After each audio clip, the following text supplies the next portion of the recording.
It's very simple.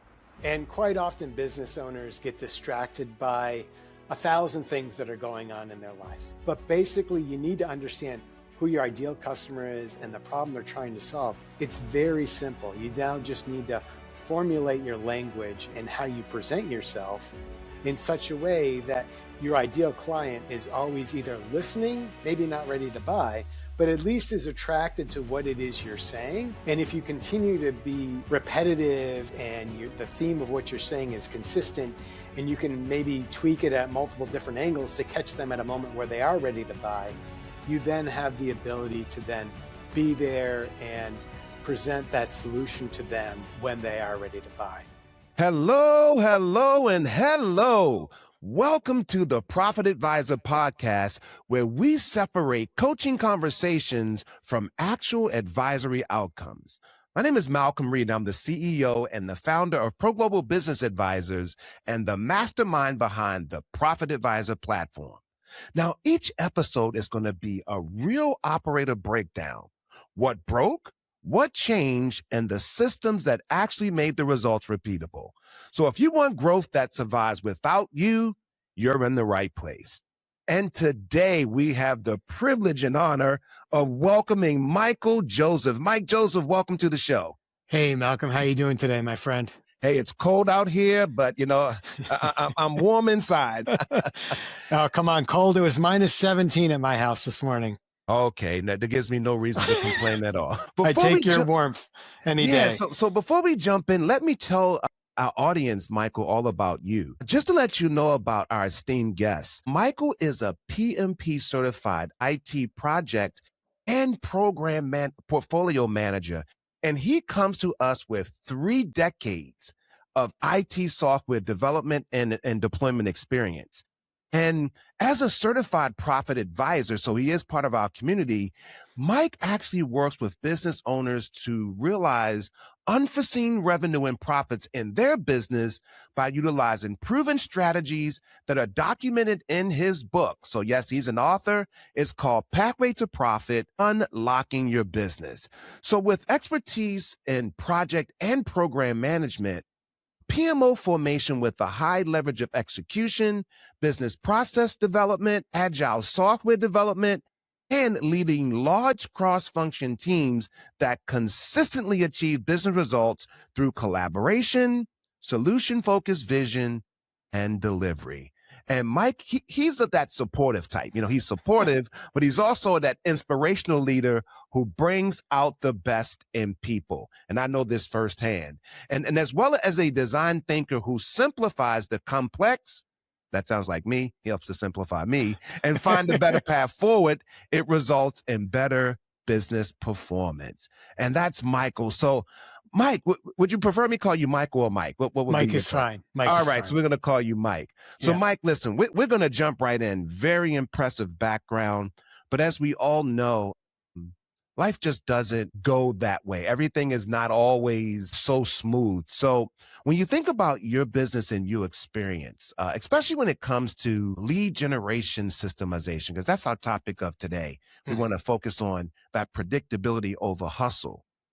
What do you believe was the main constraint in your own business? So for me, I started out in the consulting world in 2019. So I've been in this for about 6 years. And for me, it was quite the step into starting my own business was not as tough as it might have been for most, simply because I had 30 years of experience and a network of people that I had cultivated over that 3 decades.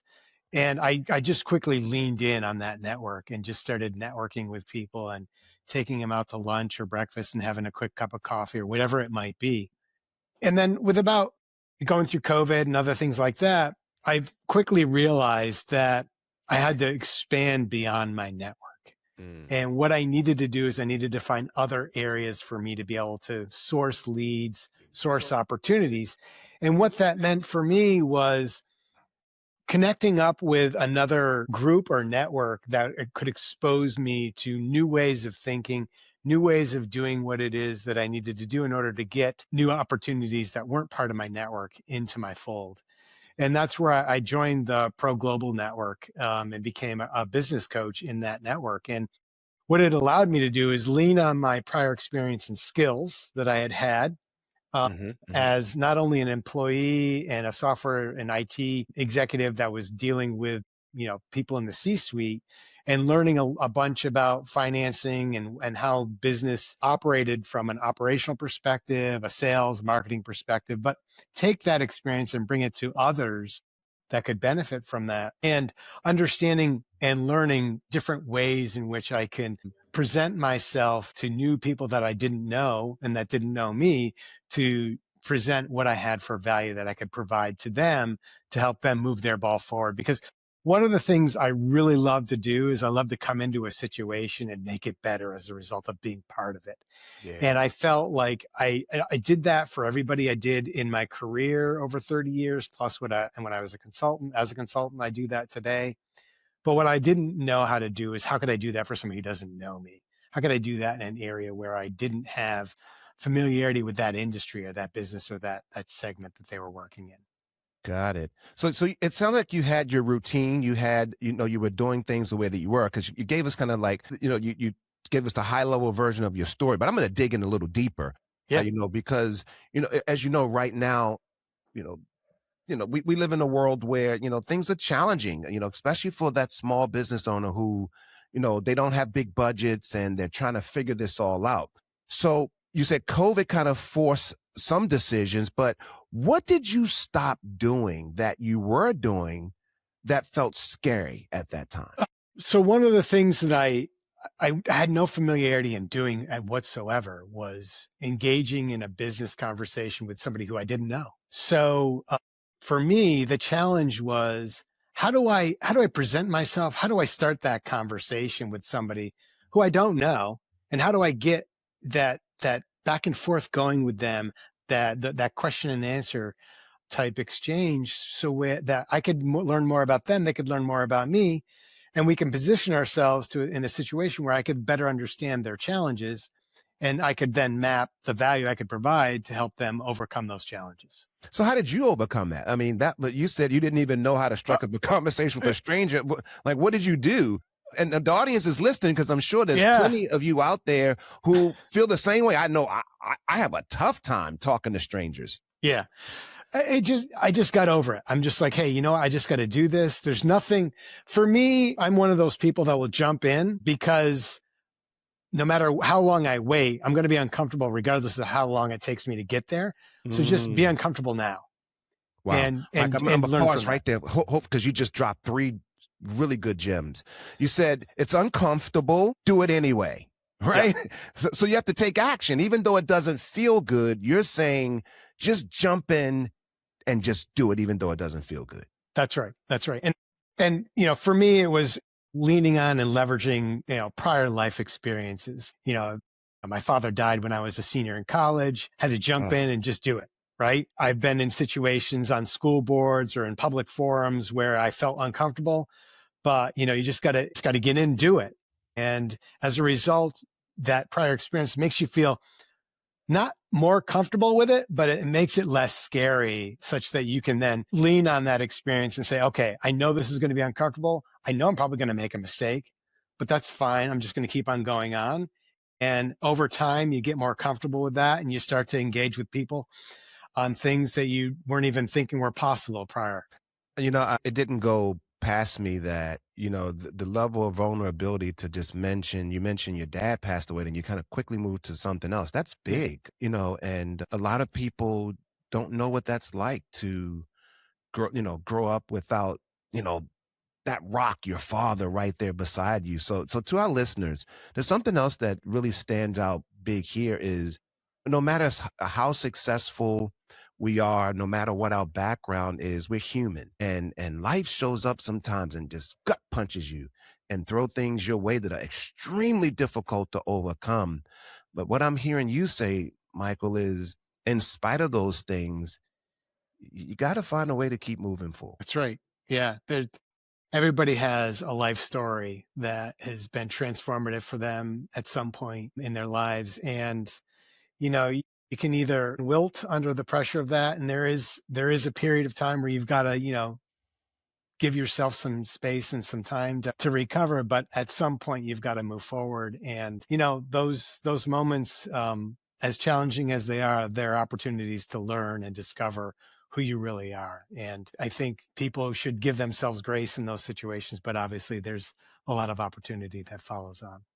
So I'm hearing give themselves grace, but also leverage the strength that they acquired in those tough times, so that when they're running their business, they're going to also run across challenges, doubt, fear, rejection, all these other things that lean on those things that, you used to overcome those challenges before to kind of move you forward in your business, is what I'm hearing you say as well. Yes? Absolutely. And I see that with businesses that I coach. Quite often our coaching sessions are, they're kind of therapy sessions in a way, right? These business owners have an opportunity to have a conversation with somebody that's not going to judge them, that's just basically going to listen and help them get through a challenging situation. And also at the same time, be a voice of truth, a voice of reason. Quite often these business owners are surrounding themselves with yes people. And wow, these people are just basically giving them the words they think they need to hear or want to hear, and don't necessarily challenge them to move beyond something or think about something differently, because they either are afraid that it's going to blow back and affect them because they work for this person, or it's a spouse or a loved one that doesn't want to see their loved one fail at something. So they are giving them positive assurance and feedback, which sometimes isn't always the right thing to do. Right. And as a coach, we can be that voice of reason, that voice of clarity, or that person that calls them out on something that isn't going the right way and they need to look at it differently. Really, really valuable. So since our topic, today is it's around lead generation. And as you know, everybody wants more leads. They want better leads. They want predictability. Most people don't have it. Most people are hustling. They're relying on what I call hopium. They're actually addicted to it. Yeah. So let's talk about leads for a second. What is the key, or what would you say is the key?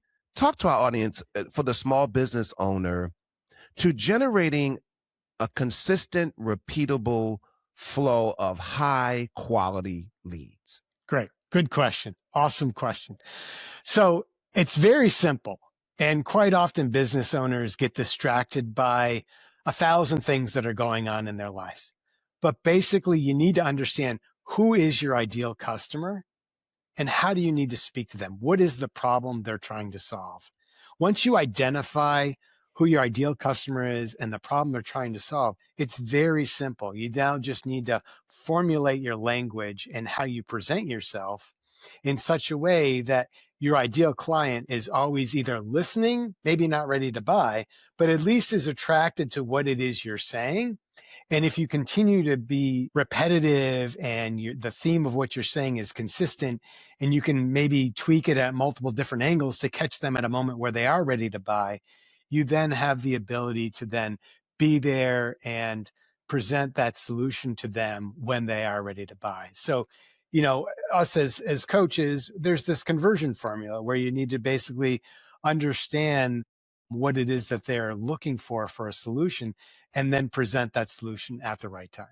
So I just heard you say conversion formula, because the audience appreciates that answer. And I know right now they're on the edge of their seats because they're asking the question, well, how do you do that? Like, I hear all the coaches say, we have to be able to communicate, what separates us from our competition, but I don't know how to do it. Like, can you kind of break this formula you mentioned down so it can be simplified, and everybody to focus in, pay close attention to this? He's going to break down this formula. I'm interested in hearing this myself. So what's the formula?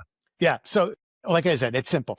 Once you understand who your ideal customer is and the problem they're trying to solve, you then create a captivating headline, something that basically is going to grab their attention, speak to the emotions, because everybody who is a buyer of anything, whether it's a service, health, anything in their lives, we are emotional animals, and we make decisions based on emotion, right? Think about this. So everybody needs a car, but everybody wants a Mercedes, or, so people buy what they want, not necessarily what they need. So figure out the emotion. So the captivating headline speaks to that.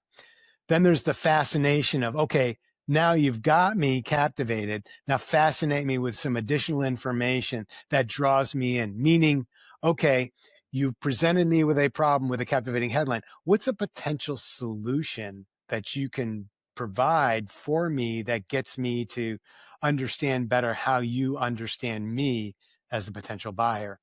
And then educate them. Once they've gotten past that, you educate them on what it is you can do, or a simple solution that they might not see as obvious, that then brings them closer to you to say, you know what, this is intriguing. I can do this. This makes sense to me. They're speaking to me in a way in which I'm connecting with them, and they're educating me on some specifics around the problem that I'm trying to solve and a potential solution that solves it. And then once you've got them at that point, you just basically need to then close them, basically meaning close them in with the solution and how it could align with them either financially or emotionally or whatnot, so that they then are drawn into you and your services and buy. That sounds pretty remarkable. Thank you for simplifying that. That captivating headline, something that they're already dealing with, and it's a headache for them, right? They're actively looking to get rid of this thing that whatever it may be that's going on with them. I love how you said people buy what they want, not what they need. I remember some years ago, an NFL player opened up a gym, and 6 months later, the gym was on the brink of going out of business. And the key reason was because of what you mentioned. He was marketing to people that were overweight and obese, right? The challenge was the people he was marketing to didn't want to lose weight. So when, a coach came along and gave him the right advice, hey, go after those people who fit that category, but they're actively doing something to change that, yet they didn't know what to do. He survived. And so that's really, really good advice. Well, let's say this. What advice, Mike, would you give to someone who's trying to hope their way to growth? There's a lot of people out there that try to hope their way to growth. What hope their way to growth looks like is they're basically stating the same message that everybody else in their industry is basically saying, in the hopes that people will buy from them as opposed to buying from the other person. What I would say to them is stop hoping. Understand your customer, speak to their needs. Once you do that, you've got an attractive audience that you just need to be there when they're willing and ready and able to buy. Because if you just basically do what everybody else is doing in your industry, then you don't stand out amongst the pack. You don't differentiate yourself. And the way you get out of that rut is you got to differentiate yourself. Once you differentiate and you provide value, you're going to have people who are ready buyers knocking on your door to buy your services or your product. Valuable. So one last question before we wrap up. What would you never do again, even if it made money? What would I never do again, even if it made money? That's a great question. Boy, I would have to say what I would never do again is rinse and repeat. I try not to follow the pack, because the pack, you will make money following the pack. You won't make big money. You won't make great money. You'll just basically eat away at a segment of a large market that everybody's going after. Yes. As opposed to sitting back and understanding where people need to go and what is the emotional buying experience that you need to tap into. That is where the true value is. You can make more money with less effort if you have better focus and attention on the right buyers and the right customers. Wow. Very, very good advice. So Mike, where can listeners find you? Where can they actually get your book as well? And what should they do first after this episode? So you can find me on my website. It's truevectorconsulting.com. In there, you can download a free copy of my book. There's also contact information to reach out to me directly. I've got some blog posts on there as well that speak to this and some other themes that might be helpful and intriguing to some of the listeners out there. And after this call, I'm happy to engage in any conversation with anyone. I basically do an intro call with folks where I try to understand where they think they are in their industry by running them through a few of the strategies in my book to help them understand how these things do or don't apply in their industry. And then typically following that, I provide them with a free business assessment where you can see what the strategies that are highlighted in my book, what they can do for you and your business. And that's free for you to take and use and go back and strategize it on your own, or you can work with me and we can strategize together to transform your business into that next stellar business in the world that is basically providing extreme value to your clients and your customers and making you a ton of money. Awesome, Mike. We really, really appreciate just all of that heartfelt advice just from your experiences. We really appreciate you coming in today and taking the time to just really pour into our audience and our listeners and help them to understand that, there's actually a process to this thing, right? It is not guesswork. It's not relying on hopium, but following the formula and actually using your past challenges and struggles as fuel moving forward.